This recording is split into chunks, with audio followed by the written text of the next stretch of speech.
Hello, everybody. Welcome to the FNG Author Podcast. I am your host of one of three, Will Crudge, and I have with me here Brent Gaskey and, of course, the indomitable Gary Budd. And indomitable, I'm just using words just because it sounded right. I like it. But today's topic, we're talking about planning battles because fiction, depending on the genre, could be fantasy, could be science fiction, could be a thriller or whatever. Sometimes there's going to be battle scenes in it. And there's going to be a lot of veterans who know what they're doing reading your battle scenes. So it's always best to know exactly what you're doing.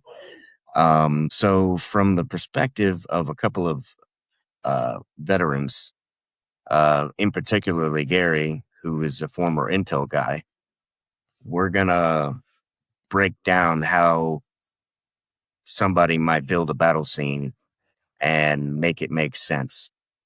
Now, I'll caution you, it has to make sense to the writer first and foremost. And do all details end up going on a paper? No. But the gaps are filled by your knowledge to make everything seamless and make the reader believe it. So it's a skill set that many military science fiction authors have. And we wanted to share it because, it's just really, really damn cool. And I'm going to hand it over to Gary real quick, and he's going to explain what he's done to prepare for this episode. It's pretty cool. So, hey guys, so the downside about it all, this could be a very dry topic.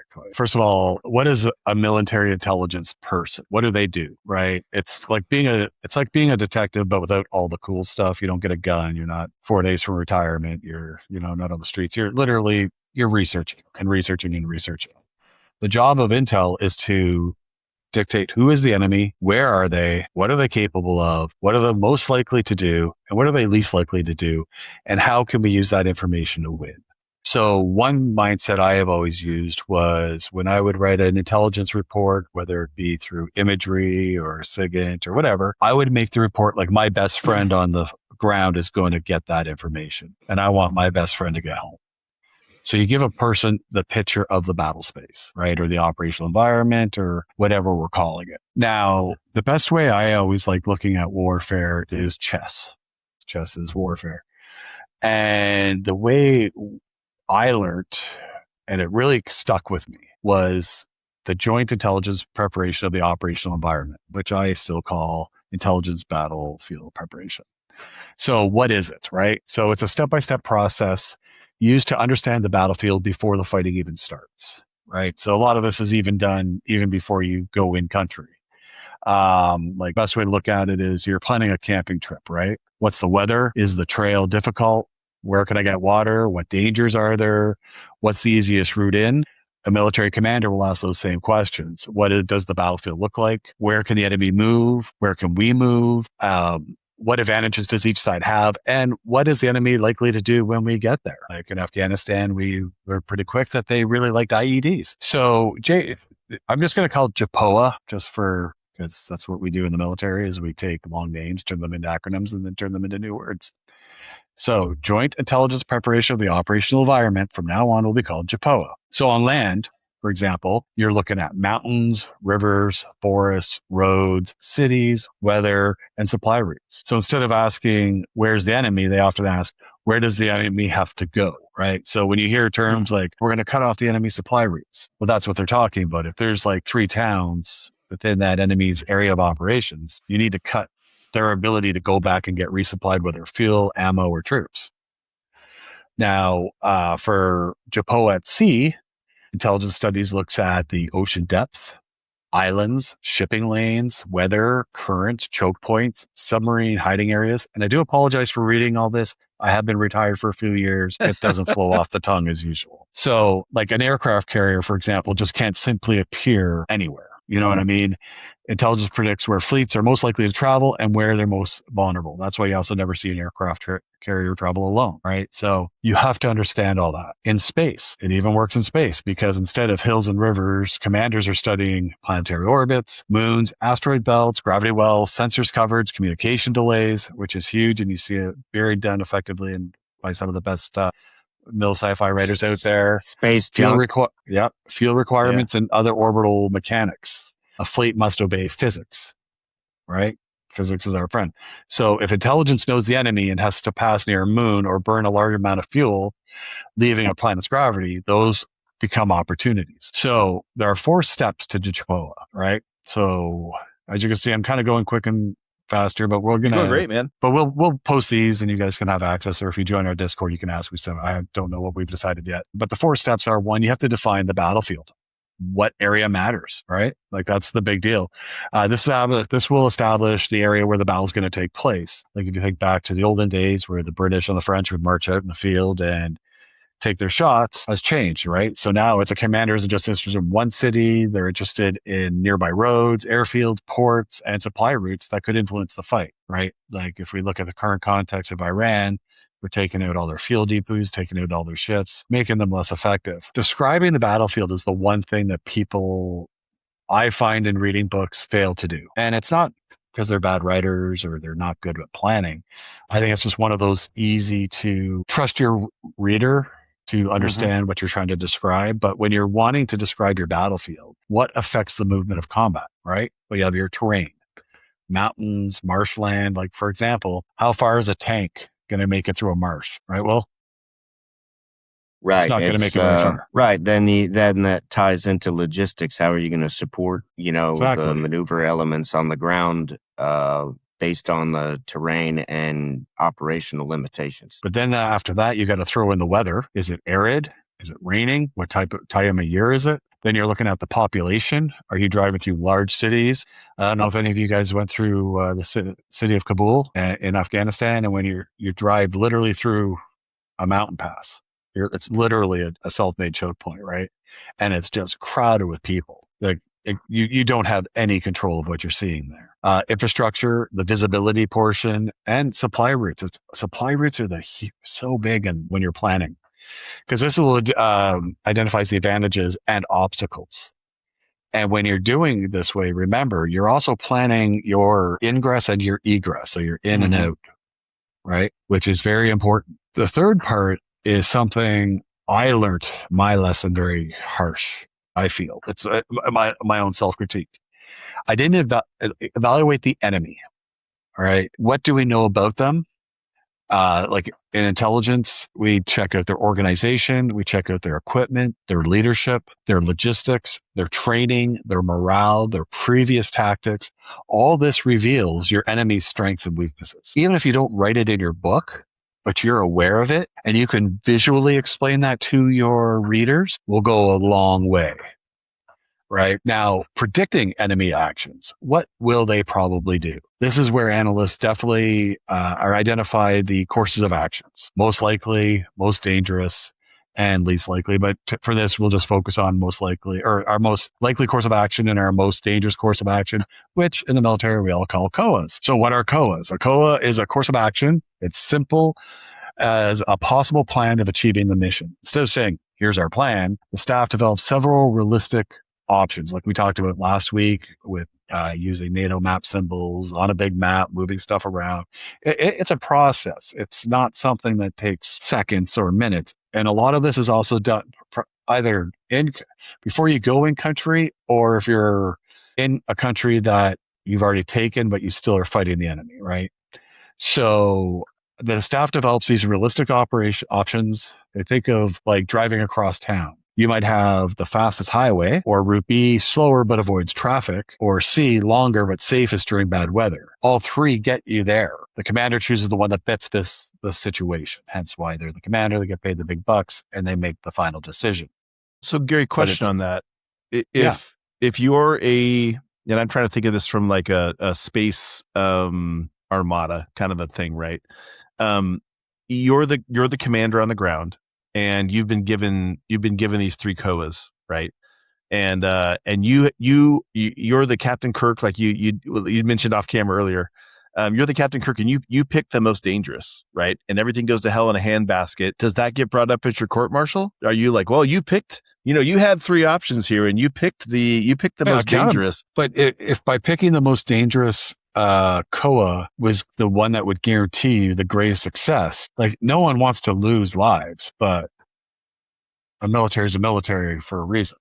Yeah, and their job is to die if they need to die to kill the enemy. So is there pushback on that? Is there the pushback usually comes from, like, say something happens and they question it. Like, say there was a plan to get some people out of a embassy that was being overrun in a country, and the Secretary of State kind of ignored everything, and then say they would have been held accountable, and she would have said, oh, the reason why we didn't do it is because that this was the only way to do it would have been killing all these people if she would have done that. You guys get what I'm talking about, right? That's a pretty good reference, I thought. I get the reference. So anyways, but the reality is the commander can only make decisions off what you bring them, so that's where the intel matters. That's why your best friend's on the front line. That's why you want your intops and your intos, which is hard because, unfortunately, one tragedy I find with the intel community in Canada is there's a lot of self-looking ice cream cones. Oh, I want to be promoted. I want to do this. I want to do that. But there's actually a job to do too. Personal feeling, whatever. But a commander only knows. But I guess that's what I'm asking is at some point do you get a commander that goes, well, I could pick, I know that if I pick the dangerous one, we're going to win, but that's the biggest risk for me. The reality do I go ahead and pick? The commander may choose something completely different. They're the commander. Okay. They may see so they're not locked into without, those. No. So that's the wonderful thing about this is you're giving them as much information as humanly possible for them to digest. Okay. They're taking your courses of action. They're taking your terrain. They're taking your weather analysis. There's so many different types of analysis, and there's so many moving parts. And I should have said this from the beginning. This isn't just Gary doing this. There's met techs like the weather people. There's FOOs. There's targeters. There's engineers. What's a FOOs? That sounds fun. Will. He was a FOO. Will's a FOO. Pity the FOO. We call them FOs. We call them FOOs because we pity the FOOs. Yeah, they're the guys that go out on the front lines and call in all the artillery. You got to have them in the right vantage points. But to elaborate on what you were saying, Brent, Gary's right. The courses of action, the commander may not. You may look at all 3 of them and say, well, these are unacceptable. But then he may take aspects of one, tie it to another, and have his staff reevaluate it. Course of action analysis is part of the military decision-making process, and it's an ongoing process. It never ends.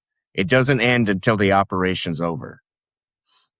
And so here I am. Just 1 sec, Will. I got an interesting thing that I will show. No, yeah, go for it, man. I'm just going to share this. This will probably explain what you're trying to say.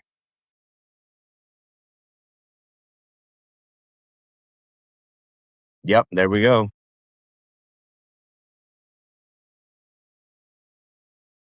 So, yeah. So this is what Will's talking about here. Gotcha. So it's, we talked about this earlier. Like we used the planning P in the civilian as well side, as this. And it's very similar to that, but a lot more steps, a lot more meetings. So this is the JPOA and the intelligence process. So we call it the intelligence cycle. It's always moving. You're planning, you get your planning direction. You're always collecting. You're always processing and exploiting it. You're always producing analysis and production. And then it's being dissemination and integration. And then it just constantly goes back. Like it's a never stopping circle. And this part here is the JPOA side effect, right? And then it predicts what the enemy is going to do. Now, this is what an operational environment in, say, Afghanistan was. That's a lot of factors. So, and if you notice, it's 3-dimensional for a reason. Yep. So as much as we like to make fun of officers and stuff like that, the weight on the commander's shoulders is huge. And you got to call it fair too, right? He can only make a call on as good as the intelligence that's being provided. So if the enemy is doing fantastic deception tactics and flooding the streets with their population and having their military forces blend in, that affects the plan right there. Just doing those two things, right? So there's a reason why it's always a 3-dimensional and never just as simple as this. So if I'm writing a book, I could be okay. I as the commander acted on the best information I had, and then that cycle that you're talking about that's always working in the background. You guys come up with something at some point. You're like, oh, hey, there's a whole battalion of baddies that are moving in from the north that we didn't know about. Here's some updated information for you, and that might change the battlefield, down the road. Is that kind of what I'm? Yeah, it's exactly right. It'll change the battle rhythm. It'll change the command priorities, and that's when the commander has to delineate between the strategic, operational, and tactical layers. And don't want to get too far into what all three of those things there are, because that could be a whole different video. But the point is the commander has to choose his tactics based off of the guidance and what the operational and strategic picture are. So when something new like that comes into the battlefield, you don't want that commander to change his strategic picture. His strategic goals are still going to be the same, but he's got to adjust his tactics. So a tactics should evolve, but strategic layer should stay stagnant. And then the operational layer in between supports both. Can both of you guys talk for just a second about the difference between strategic, tactical, the different layers there? Because I understand that from the fire service point of view, but I think maybe some of our readers don't. The difference between a strategy and a tactic are significant to us, but maybe someone who's first writing some mil sci-fi doesn't understand the difference between those. Just one thing I want to touch on first is this is a very important. This is one of my favorite graphics because it always shows the physical, your information, and for right now human, but if it works in space too, all overlap. And you got to remember that they all overlap and interact. So that's how I just wanted to. Yeah. No, that's great. But go on, Will. Yeah, the at the top you have the strategic layer. That is going to be your general officers. That's going to be the ones driving the operation. Your strategic and geopolitical goals that are set forth by the civilian government passed down to the military, and that's what the generals use as, okay, we are going to accomplish this. It tends to be very broad to allow the other layers to have adaptability. Now, down to the tactical level can change quite a bit because tactics are the actual methods that you use to engage the enemy. It could be whether you're fighting a defensive fight, doing an assault, movement to contact, whatever the case may be. Those can change to support the strategy as the battlefield progresses. So as the battle progresses, your tactics might change to respond to situations on the battlefield. And in the middle where the operational layer exists, that's where you're going to get all your logistics from, and a lot of your course of action analysis is going to be done. So I hope I made that. So a good commander will never change his strategy. He will have his operational layer change logistics to support the tactics that the commanders on the ground need to use in order to properly engage the enemy based on the situation on the ground. Gotcha. It could also be used as a measure of time. So your strategic level is about winning the war, right? That could take months to years. And that, like Will said, it goes from the national leaders, governments, to the theater commanders. Whereas the operational side is about winning the campaign, which again could take weeks to months, right? And that's joint task force and operational commands. And then the tactical is winning the battles and the engagements, minutes to days. And that is your unit commanders, ships, battalions, squadrons. So if you really wanted to understand, it's like a pyramid, right? Mm-hmm. And I like the inverted triangle mindset because strategic is huge. All these talking heads.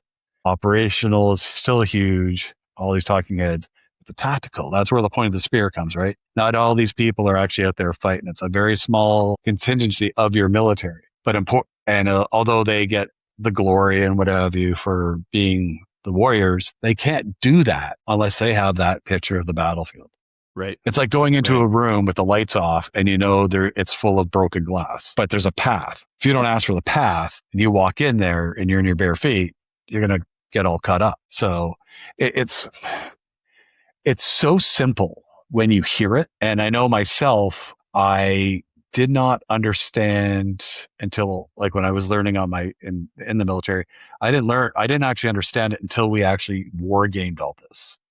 Mm-hmm. That's where you got a map of your area and you're putting your stuff. And to the point where I can just kind of do it in my head now. But what made me go back to this and bring it into my writing was some science fiction guys, great writers, great characters, but don't know ship battles. So I listened to enough, like, not our main guys. They're pretty switched on, especially like Jeffrey Housefield's he has a really good understanding. Yeah, of Jeff that. does a good job. But I've read some other people that I don't want to name that I was just like, wow, that was the most unbelievable battle I've ever seen in my life or read in my life. So I wanted to take away from that. The problem is now, guys, you can fall into that trap of being too descriptive. And that's in my first book, you can definitely see I fell into that trap. I was trying to describe everything and it's show, don't tell, right? So I am going to give you guys a resource of a book that you can very easily buy online. I give you this stuff so you can understand how it works. So one last thing, what I want to quickly touch on is show how it works in military science fiction. All right. And so what I did is I made a single scenario of a massive battleship taking on 6 destroyers of different variants. Right. So let's go back to the step 1, define the operational environment. The battle takes place near a damaged moon, an asteroid field, a debris belt, or an orbital shipyard, or a gas giant, right? So space gives the destroyers too much freedom to spread out the swarm, so the battleship wants to be somewhere where it can use its terrain as protection as well. So a strong setting would be a partially shattered moon creates irregular gravitational fields and dense debris. The remains of an old orbital installation provides sensor shadows. Radiation from a local planet interferes with long-range targeting, like we've seen Star Trek do in almost every episode. Only 3 safe transit corridors exist through the debris by just by planning. And the battleship knows the terrain, so because it previously operated in the system. This gives the battleship something more valuable than firepower, its predictability of enemy movement. They know where the enemy has to go. Now, step 2 is describe the environmental effects. Decide what the environment does to each side. The destroyers are faster and more maneuverable, but the debris prevents them from using their speed freely, right? They must slow down, stay within mapped corridors, and risk collision. That's 2 sentences I just read to you. You could turn that into 3 pages of dialogue explaining that. If you're having a tough time and wanting to stretch your scene and show the frustration of the crew, like, oh my God, we're totally going into a trap, right? Because the battleship is less agile, but it has heavy armor, stronger electronic warfare, superior passive sensors, long-range missiles, layered point defense systems, multiple independent weapon systems, drones or decoys, enough internal redundancy to survive damage, right? Like they can take a lot of hits. So step 3, evaluate your enemy. The 6 destroyers should be dangerous enough that victory matters. And a plausible destroyer squadron might include 1 command destroyer coordinating the attack, 2 missile destroyers, 2 close attack or torpedo destroyers, and then throw in 1 electronic electronic warfare destroyer, right? Just add that frustration on the battleship, right? You don't want to make it 6 against 1, it's going to be an easy battle. So step 4 would be determine the enemy courses of action. The destroyer is divided into 3 pairs. 1 pair approaches above the orbital plane, 1 from below, 1 from behind the moon. They launch missiles in timed waves, forcing the battleship to divide its defensive fire, right? That seems like a likely approach. The most dangerous enemy course of action, again, think Kirk, would be the electronic warfare destroyer blinds the battleship while 2 torpedo destroyers perform a high-speed attack against the engines. The missiles ships remain at range and continuously saturate point defense systems. The battleship commander should recognize both plans before the battle begins. There could be way more courses of actions as well. Like I've actually seen where there's 4 or 5, just depending on what terrain is, what's available to you. So shaping the battlefield. And this is where for the writer, this is the most important part, because you want the battleship to appear trapped inside the shattered moon, possibly because it's protecting a transport or repairing damage or attempting to escape. In reality, it's chosen that location, right? So it gives you that bit of suspense into the battle as well. Instead of just lasers and missiles, there's reasoning behind it, right? Before the destroyer arrives, it deploys passive sensor drones hidden among the debris fields. It false heat sensors resembling damaged reactors, missile pods disguised as wreckage, communication relays using tight beam lasers, mines or autonomous interception drones in the safest approach corridors. Now, you see how this just opened up this one engagement, right? There's just so many more possibilities, and that's what I took from it. You can also even have the battleship vent plasma, shut down non-essential systems, and it imitates severe battle damage. The destroyers think they found a crippled capital ship, but instead they've entered a prepared engagement area. So that's a great hook. That's a great hook for your reader, right? Like when they're thinking that, the destroyers they've got them on the run. They're going to go in, and then they figure out it's a trap, right? So it's a great way to kind of like hook your readers and kind of keep them involved in the battle, right? It's a trap. So this is a trap. This is everything that I just discussed. What I did is I totally cheated, and I put everything into ChatGPT and asked to make a visual representation. And I wish I had something like that in the military, because that would have saved me hours. But it goes through, like your phase 2, blind the squadron. Phase 3, kill the command ship. Phase 4, defeat the missile ships. Phase 5, the torpedo run. Phase 6, finish the engagement, right? Why the battleship wins. Terrain selection, intelligence superiority, deception, target prioritization, and defeat in detail. And that, to me, is what I use. That's a cool graphic. Yeah, I was pretty impressed with it. So again, I have no issues saving all of this. Like, it was just... In reality, in that would have ended up being a very robust PowerPoint presentation, but you got it all on one sheet. You guys would have hated every... You're there for half an hour. Yeah. Well, I literally... It's a 3-week course. Yeah, if you've ever been to a bub or a cub, a battle update brief or a commander update brief, they can be lengthy affairs, because they have to cover all this stuff. And then the commander has to be able to give his guidance at the end of it, so that way they can take his guidance and run with it to continue the process. Let me ask you guys, is that... Just one sec, Brent. So if you Google or go Joint Interagency Smart Book 1, Joint Strategic and Operational Planning, 3rd edition. That's where all this information comes from. It's by the author Michael A. Santacroce, a joint, and it's available on Lightning Press. That's where all this information came from. I didn't make it up. I didn't pull it out of my butt. I got it from an actual resource, and I felt it's important to share that resource. Yeah. So if you're interested, we'll drop that in the comments thing. Yeah, we'll drop this. And it's a great book if you're trying to understand how military actions work, if you've never served or been in like I've been lucky, I've been strategic, operational, and tactical. So I see the flow, but it's a great tool. And let that be a lesson for character development, because you can have your characters going through that process. And you can always inject the human aspect into it, because trust me, there's a lot of emotions that go into this process. It looks all clean cut and regimented, which it is, but you have to remember the human aspect of it. And that's where narrative wise, you have an opportunity to create all these new situations and opportunities for characters to progress. So that's where the rubber meets the road as far as a book is concerned. And if you even want to make it a bit better too, like especially in the intelligence world, in Canada, I'm pretty sure the Americans do it too. I've worked with enough of you guys. Fact, assess. Now, if the commander is questioning one of their subordinates about, well, what about this? Well, sir, we've seen them do this, and we've seen them do this, and we've seen them do this. That's why we're assessing them at doing this. You just opened a dialogue between two people who probably would never have really talked in your book. But giving those 3 facts and then an assessment is one, the way it works, and not from the same place either.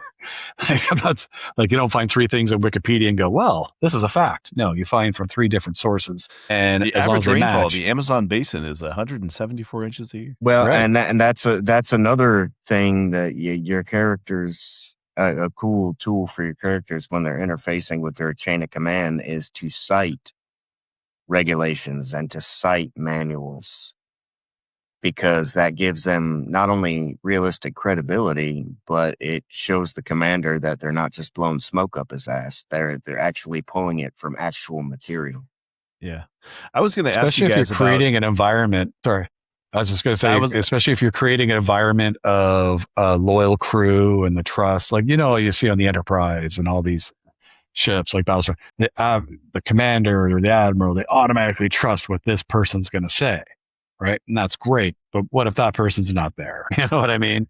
If you want to change it up, make it more original, forcing those facts up and forcing the intelligence into the picture often gives the reader a bit of a break from the action, or if they're missing something, reminds them of what they're doing in this. And it's a great way to just engage character development. Especially if you have this one guy being all nervous. Well, sir, Smith has gone to lunch and he usually handles this. You know what I mean? But this is where we got this from. You just created a new character, an interesting conversation, and still got your information across, but a bit differently. And it'd probably be a bit more realistically. So 2 things with that. First is talking about different levels of understanding, right? When you guys probably first entered the military, or I was a young hose jockey, you did not get the tactical, you got tactical level information. You did not get strategic level information or operational level information, right? You got, okay, I'm going to swear. Carry this right heavy now, thing over there. When I first joined, we had a saying. You knew shit about fuck. You didn't know anything. That's why you were sent to get blinker fluid or right. whatever. And as you grew, hence the rank system, it's there for a reason. It's wonderful. As you moved up the ranks, you became smarter, more educated. A lot of times I remember being a 1-hook sapper being told I was the 2IC of a field section. Yeah, it was it's just on an exercise outside of Petawawa, but it was like, holy crap, if I screw this up, there's nobody to blame. It's on me, right? So it's one thing I love. Do you guys remember the first time you were stuck in that, like when they put you in that kind of situation and you first got your eyes open to some of the strategic level information that was, because I remember being a young guy and being like, what are they doing? This is the dumbest thing. What in the world are we doing out here? This is just completely ridiculous. And then you get your eyes open to some of the strategic level or operational level things that are going on. And you're like, now I understand why these decisions were made the way they were made and why we have assets where they're at. And I think you have to be careful to not give your private too much information at a higher level or that needs to be revealed in a different way. You guys understand what I'm trying to say there? You could have fun with it, but yeah, you're 100% right. But you could throw it where the ship gets hit hard, or you guys are on a planet and something happens. All of a sudden, that private's just next in line. So, which could make a great character arc. A real world example of that was I was in an exercise as a private first class, and it was a digital exercise in a simulation center, and I was better than those low class privates. Yeah. So my NCO, my fire support officer, and my driver were all off doing a task. And here as a PFC, I was relaying fire missions from the companies or the troops because it was cavalry. And I was on the radio handling multiple fire missions. And the squadron commander, the lieutenant colonel, was like, just stuck his head out into the back of my track vehicle where my operations were set up. And he was like, Crudge, come here for a second. And I was like, hold on, sir. I'm relaying fire missions that are ongoing. And all of a sudden you could hear the pin, a pin drop in the operations center. Everybody stopped what they were doing. They're like, did this PFC just blow off the squadron commander? And then, but he patiently just nodded. And when I was done and we got into mission on our fire mission, I went out there and stood at attention. I was like, sir, did you need me? And he reached into his pocket and gave me a freaking challenge coin. Nice. And goes, of all the people here that will drop everything just at my beck and call, you're the only one who stayed on mission. That's pretty cool. He gave me a coin. So that's awesome. I thought that was pretty cool. Yeah. Yeah. And that's one of those things I think it translates across everything is at some point, that's the mission's the most important thing, right? And so we lose track of that sometimes because we're wanting to, add these cool details in or add this or add that or whatever. And sometimes you need to point out that like, hey, you need that PFC or you need that whoever is on mission to stay on mission doing what they're doing. Yeah, that's an awesome story. That's why battle plans are filtered down to the lowest level, to the lowest private. Will understand the basic mission that their unit is going on. So that way, if their NCO gets knocked out, they're not completely clueless. They can pick up and run with it. Like we always train too, right? Where you can do the person behind you and the person ahead of you's job. So it was just, but I like the idea of putting somebody, like especially in the MIL-SF world, like you did it with Jimmy. Rick Partlow did a great job with it in Drop Trooper, like with his main character going from like this kid in the streets to leading an expedition in another galaxy, right? And doing that job of not that they're competent, but they also have self-doubt, but focusing on the confidence, not the self-doubt. Enough to know where they're questioning themselves, what they're doing to make sure they're doing the right thing, but not enough where you're actually going, oh, is he going to make the right decision? You understand that it's that questioning in himself that leads to the better decision-making process. Because I don't know about you, Brent, but both me and Will have seen those officers who do not question, make their decision, end up being lost in the middle of the wilderness, right? Like, yes. Yeah. Like we had this one guy, he was not listening and he was a captain. And he would only come around when something big was happening. So he could get on the comms and talk to the battle group, right?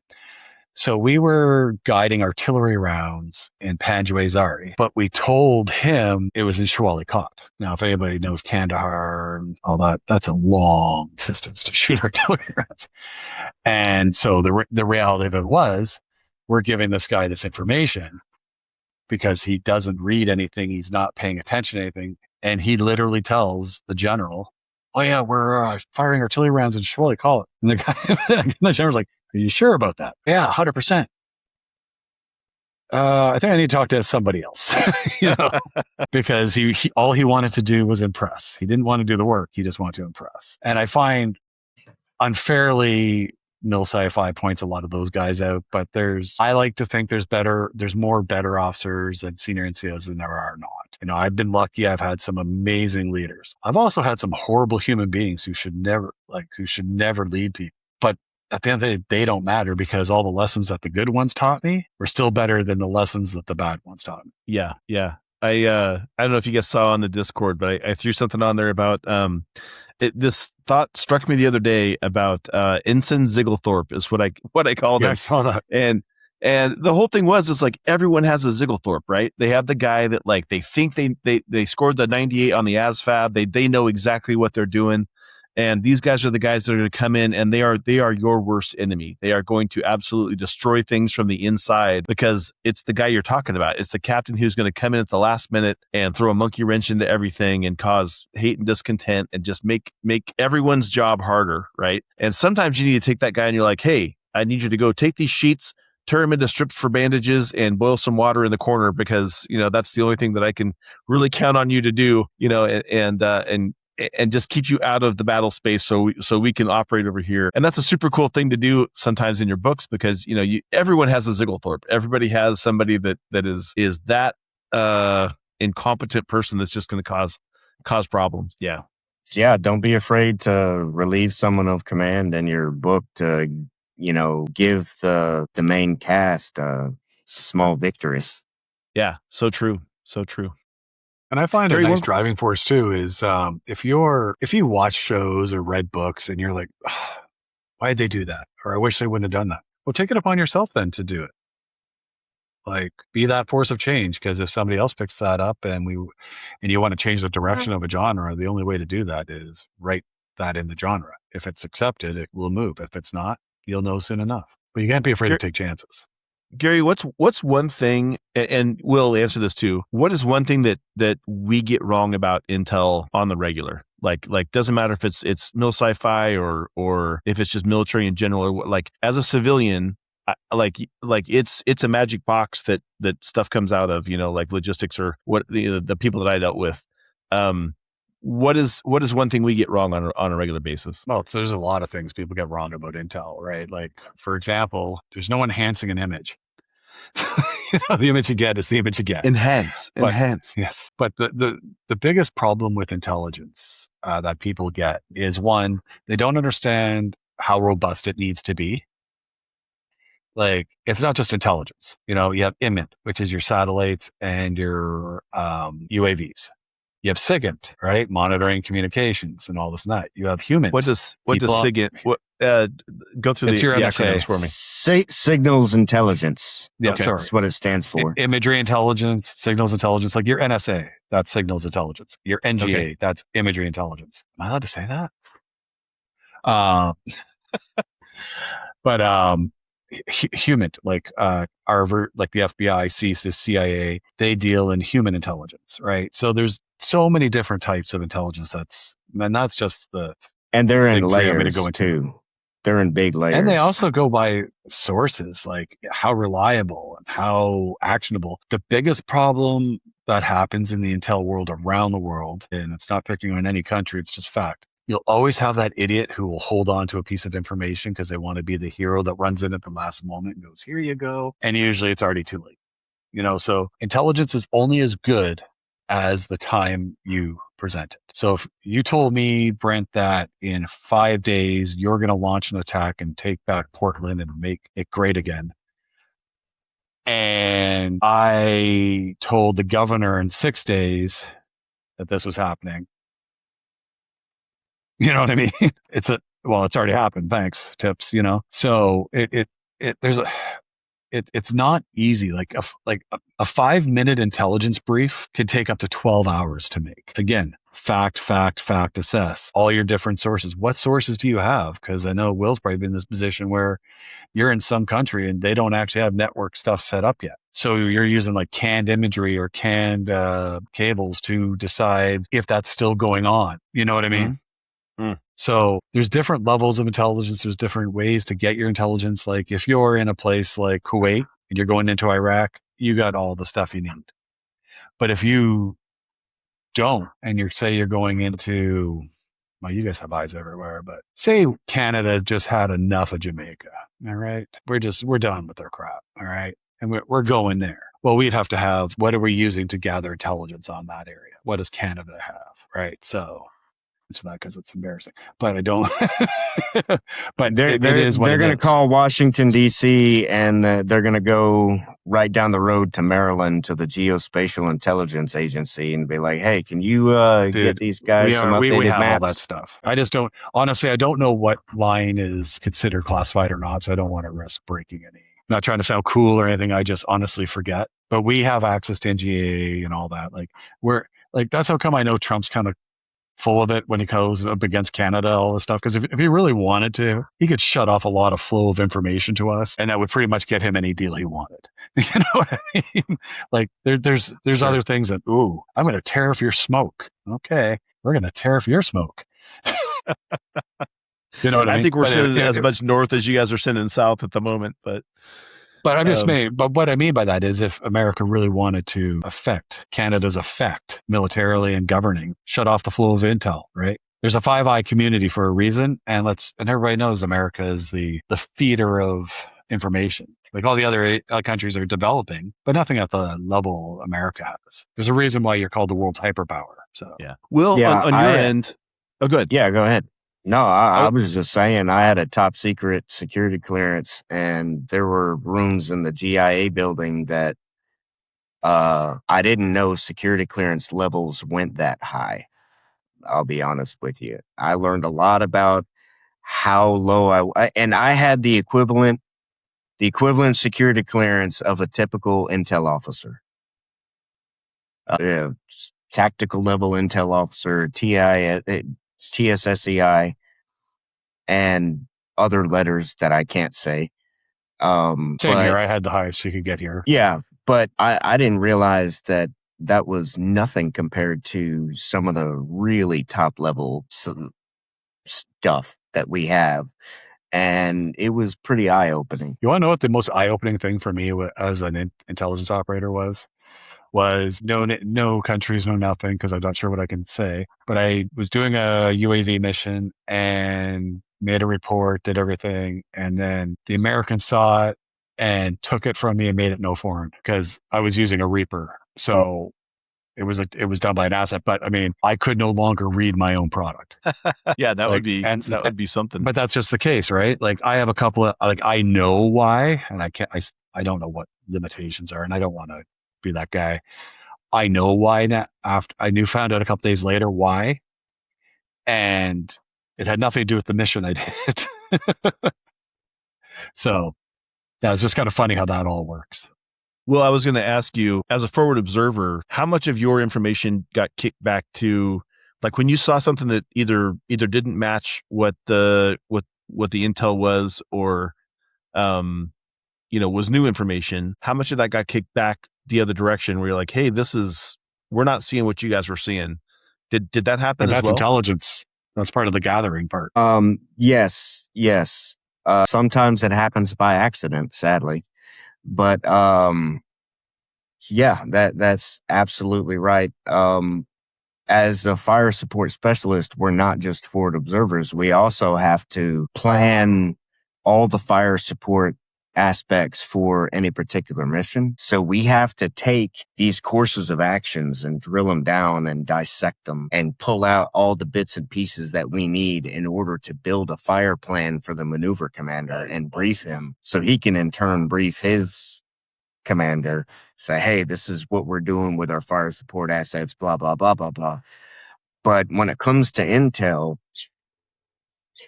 the situations that we would see on the battlefield would occasionally conflict with what the understanding was of the battle picture. And in that point, they would have to stop and reassess. And like Gary was saying, the intel process never stops. So a lot of that was done on the fly, and they would factor it in very short order. And they issue things called fragos, which are fragmentation orders, which are basically amendments to the current order that everyone is using at the moment as for their operation. Basically, sure. It's an operations order, yeah. And so they'll issue a frago or fragmentation order with all the updated information to implement, and then they rebrief it. So the process never stops. And that's one of the problems too, though, right? Because as Will knows, the amount of information you sometimes have access to, excuse me, one of the things is we're human. So you may see a piece of information, go, that's irrelevant. That's the dumbest thing I've ever heard, whatever. And you move on, and then all of a sudden you get something from the food going, yeah, we just saw this thing. You're like, holy, I just read that. You know what I mean? So something that wasn't relevant in the picture you've been designing by the information you have, because again, fact, assess, is, well, I only saw this once, and I thought it was silly, It was kind of like we'd always get intelligence reports when I was in the engineers and we were in Afghanistan. Beware of white Toyota Corollas with a guy driving wearing a white checkered scarf. Which that narrows it down. It does not narrow it down. Not even. If anything, it makes it difficult. So intelligence is only as good as the information provided, as the training as the people have, and as much as the commander trusts those people. Because I have seen commanders where the int was wrong enough times where they're like, I'm not listening to you anymore, So it's a balanced structure, right? Like, and it's very timely, and you have to have your resources. Like, hence why I gave the source where I gave my information today. That's just out of habit. If you're going to use a source that isn't you, talk about it. Let people know that source. Why? Because the both of you can go to read this book now and find out 3 different ways on how to do the same thing that'll work better for you. Because it's also human interpretation, and that's the thing when AI starts taking over all this stuff, because I truly believe AI is going to take over a lot of this stuff once it gets a security clearance. But it will, and it will do it faster than a human can, and it'll get the commander the information faster. It'll get the troops on the ground faster as long as it's done properly. But you're going to lose that human interpretation, and that human interpretation is so important when it comes to intelligence, and it's important when it comes to planning. Because if you don't put human interpretation into your planning, that's how you don't order enough beans and bullets. That's how you run out of fuel. That's how your morale is so low in your troops that, okay, we're going here, but it's supposed to rain for the next 3 days and we're going through a marshland. I don't care. We're going now. All our vehicles are going to get stuck. It doesn't matter. Smile. We were on a wildland fire one time. So it's like, 300,000 acres, huge fire, right? Whoa. America gets fires? I thought it was only I know, it's crazy. But we're there as a task force defending, residential structures or, anything that's kind of there.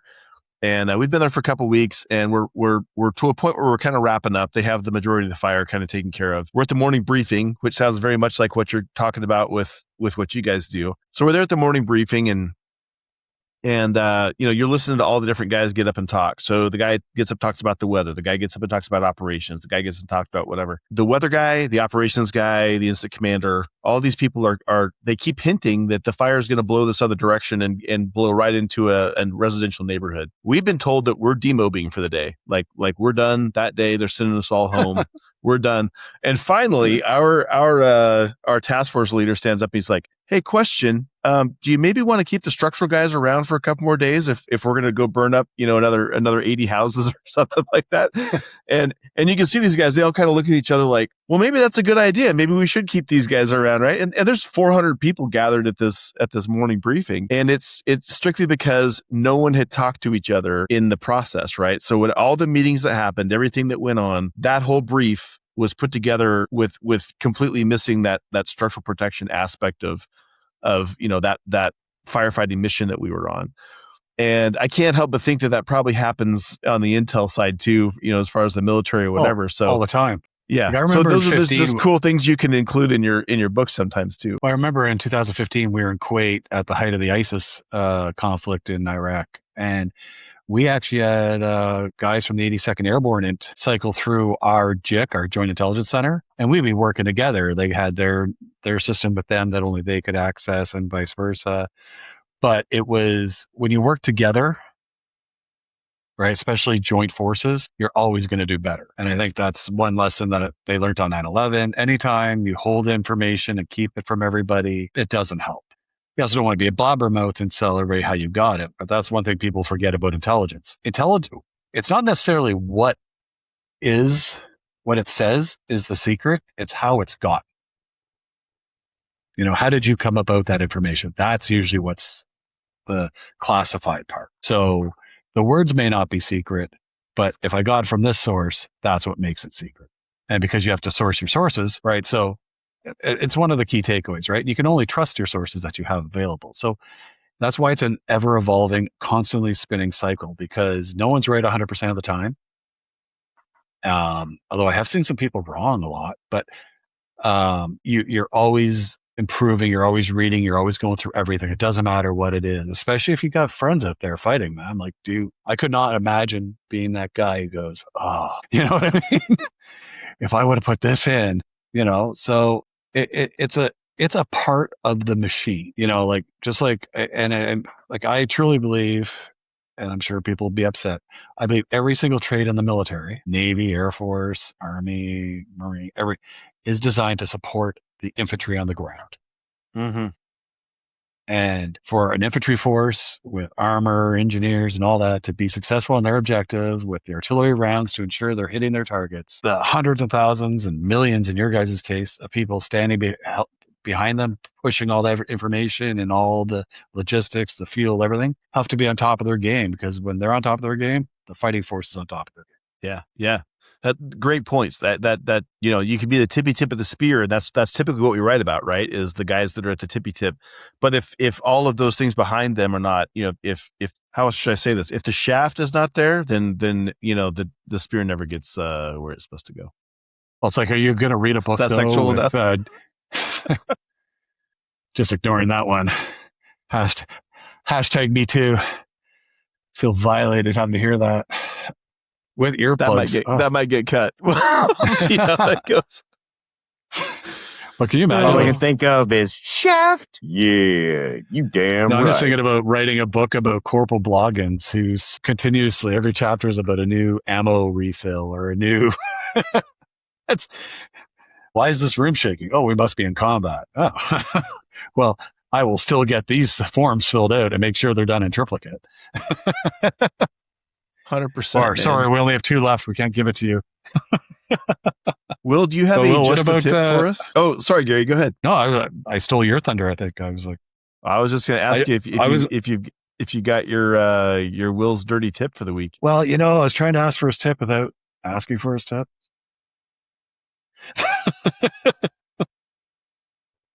Well, and this is now on PG.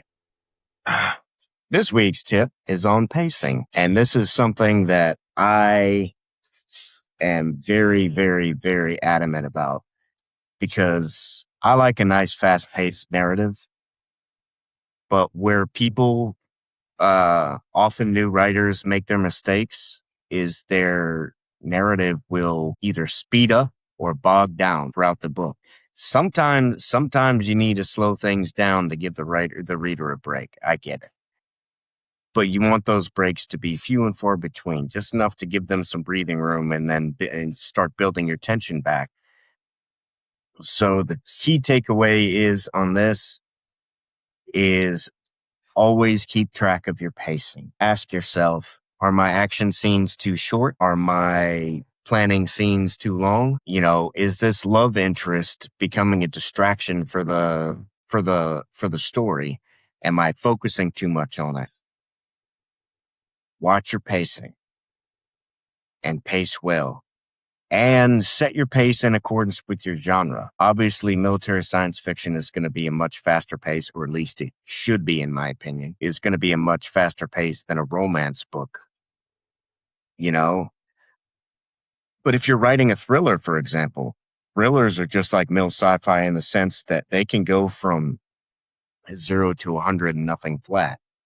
Mm-hmm. But if your narrative pace allows for it, because you're consistent throughout the entire book, consistently having the same pace, then you can do that. You can add that tension. You can add that action. So, in summary, pay attention and watch your pacing and set your pacing to your genre. I'll give you an example of that this last week. So we're trying out some new writing software. The 3 of us, we're trying out what's it called? I'm going to screw the name up. Deckle. Deckle, which I'm kind of enjoying. It's good software.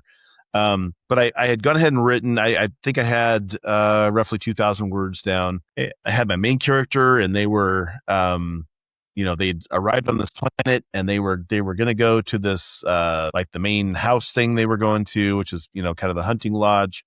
And as I'm writing this, they have this conversation next to the ship, and then they ride their little horses into through the woods, and they do this thing, and then they get to the house, and then they meet some more people, and it's just talk. And the main character, or one of the main characters' family members, was like injured in this hunt, right? And they come out on crutches, and it was this whole thing, and I'm like, man, I'm 2,000 words into this. And it was one of this like long, drawn out, and there was a little bit of information that was given, but it was just this thing. And it really had me thinking, why am I writing this? This pacing is terrible. Nobody's going to want to read this. This is something you're going to have to slog through, to your point, Will. And so I went back and I just dumped it. I'm like, this is a day's worth of writing that I'm just going to delete because it's kind of garbage. And I'm like, the fun thing about this was the guy that got injured hunting the bear. So why don't I include that as the main point of this? And I could get the information out in that same span, but I'm going to do it in an action scene rather than a standing around everybody chit-chatting and shaking hands with one another. And so to go along, that's a perfect example of exactly what you're talking about. At some point, that pacing was wrong. And so I had to be okay with dumping a day's worth of work and redoing it, which I think is going to help the book a lot. So I've deleted entire chapters to fix pacing. Yeah. Like I had a saying too, like, cause like I'm quite fortunate, right? I'm retired. This is my day job. I get to write, and I like to try and write 2,000 words a day, and not every day is it a good 2,000 words. Yeah. Like I've written and going, but I've never once thought it was a wasted day. Right. It's a lesson. Yes, like, absolutely. I'm like, all day I'm like, oh, this is so amazing. Watch out, Rick Partlow. I'm coming for you. Yeah. And then I'm like, what in the actual? This is the dumbest thing I've ever read in my life. To the point where I'm like, dear Mr. Partlow, I'm sorry for these thoughts. Because it was just, I had the idea. I bid on it like a fish on a hook. And then by the time I was done, I'm like, I'm just deleting it. And it wasn't a matter of it was bad or anything. It was also just a writer developing their writing skills. Like I'm sure the ones that we look up to have written several books and several things that will never be published. We'll never see it at the end of the day, but because they wrote them, that's why we're their fans. So Gary's side tip. The backdoor tip? So you're getting 2 tips today. From 2 different angles. Oh, I love it. No, but it just goes to show when it comes to fiction, your pacing is going to change, like Will said, and it's 100% true. Like I remember opening a book and it was nothing but description, right? And then I went, I don't like that. And so I made it a conversation piece. So everything that I described, the characters were talking about. And I felt it made the scene that much better when everything went to crap, right? So, but I also am learning by writing, in my opinion, crap. Somebody might go, oh no, that was awesome. Why'd you delete it? Because it wasn't fitting the narrative I'm trying to tell. So Will's pacing tip is perfect. Good stuff. Hey, a couple other announcements. We've got a little bit of a writing contest going on our Discord. If you guys would like to jump on there, we would love to have you submit something. And it's really just for dinner fun. with Will Crudge. Yeah. It's dinner with Will at the Pirate Cove. Was that where the Pirate's table? It might be at your expense, but we'll go. That's right. You get to take Will out to dinner at the Pirate Cove. He's got kids to feed. Come on. It's the Pirate's table. Pirate's table. Damn it. I was going to get that right. But yeah, we're doing this little writing contest. Yeah. So, love to see you guys over the Discord. We're having a good time over there. Got a couple new members and we love growing the channel. And, I think about what I was watching some videos the other day about why people do YouTube videos or why they do podcasts or why they do whatever. And the fact of the matter is I love hanging out. Like talking to people outside the house. Exactly. I love hanging out with you guys, and I love the little bit of knowledge that I have. I love kicking that down to the next person too, right? It's just super cool to kind of be in the position where I know enough to be dangerous, and if we can all be dangerous together, we're going to have a lot more fun. So that's really what we want to do, and that's what the Discord's there for. Yes, make us all better writers, right? So anything else, gents, or are we ready to wrap it up today? I think we covered it, man. Yeah, okay. I think we covered it and then some. Good enough. All right. Well, hey, thanks for watching. Thanks for sticking to the end, and we'll see you guys next week. Bye-bye. Take care.